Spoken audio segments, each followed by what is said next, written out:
నగిరి గాలిలో వచ్చేదానికి లేట్ అవుతుందని స్వర్ణముఖి పక్కనుండి నెల్లూరులో ఉండే రిజర్వాయర్ నుంచి కందలేరు సోమశిల స్వర్ణముఖి లింక్ కెనాల్ ద్వారా నీళ్లు తీసుకురావాలని ప్రణాళిక తయారు చేసాం, శాంక్షన్ చేశాం. కానీ దురదృష్టం దాన్ని కూడా ఆపేశారు. ఒకటే నగర వాసులందరికీ హామీ ఇస్తున్నా, తొందరలోనే నగరికి నీళ్లు తీసుకొచ్చే బాధ్యత తెలుగుదేశం జనసేన తీసుకుంటాం. ఈ 2 ప్రాజెక్టులు పూర్తయితే ఇంకా ఇబ్బంది ఉండదు.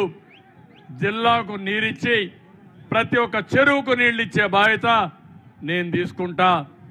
మీ బిడ్డగా ఈ రుణం నేను తీసుకుంటానని మరొక్కసారి మీకు హామీ ఇస్తున్నా. టమోటా కానీ మామిడి మార్కెట్ కోసం 33 ఎకరాల్లో పలమనేరులో మోడల్ మార్కెట్ శాంక్షన్ చేశాం. అది కూడా నిలిపేశారు. అది పూర్తి చేస్తాం. కైగల్ రిజర్వాయర్ నిర్మిస్తే బైరెడ్డిపల్లి వీకోట మండలాలకి సాగునీరు త్రాగునీరు వస్తుంది. అవి కూడా చేస్తాం. నిండ్రలో నేతం షుగర్ ఫ్యాక్టరీ మూతపడింది. దాన్ని తెరిపించే బాధ్యత తీసుకుంటాం. తలకోన శివక్షేత్రాన్ని టూరిజం హబ్గా తయారు చేస్తాం. రాయలసీమ చెరువుని పటిష్టం చేస్తాం. నగిరిలో చేనేత కార్మికులు ఉన్నారు. వాళ్ళ జీవితాల్లో వెలుగు తీసుకొచ్చే బాధ్యత మళ్ళీ మనం పెట్టిన కార్యక్రమాలే కాకుండా ఇంకా పెద్ద ఎత్తున కార్యక్రమాలు ఇచ్చే బాధ్యత తీసుకుంటాం. అందుకని నేను ఒకటే చెప్తున్నా, చిత్తూరు జిల్లాలో ప్రతి ఒక్క రైతుకు హామీ ఇస్తున్నా, మీ పంప్ సెట్ దగ్గరనే సోలార్ పంప్ సెట్లు పెట్టి మీరు కరెంటు వాడుకుని మీకు మిగులు కరెంటు గవర్నమెంట్కి ఇచ్చేడుగా, తద్వారా అదనపు ఆదాయం సంపాదించే మార్గం మీకు ఏర్పాటు చేస్తారని రైతులకు హామీ ఇస్తున్నా. దీనివల్ల వ్యవసాయానికి వెసులుబాటు వస్తుంది, ప్రభుత్వానికి సబ్సిడీ భారం తగ్గుతుంది, తద్వారా భవిష్యత్తులో అందరికీ లాభం ఉంటుంది. అది కూడా చేస్తామని చెప్పి నేను మీకు తెలియజేస్తున్నా.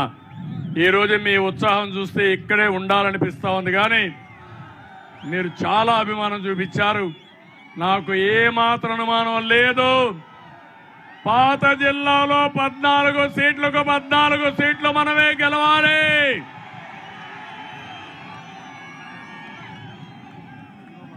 ఐదు 500 యూనిట్లు పవర్ అంతా కూడా పవర్ లూమ్స్ కన్నిటికి సబ్సిడీ ఇవ్వాలి. మొన్నటి వరకు మనతో ఉన్న మనోహర్ నాయుడు, పాచిగుంట మనోహర్ నాయుడు చనిపోవడం జరిగింది. బాధ ఎప్పుడు వచ్చినా మనోహర్ నాకు కనపడేవాడు. అలాంటి మంచి నాయకుడిని కోల్పోయాం. కానీ ఆయన ఆశయం మనతో ఉంది.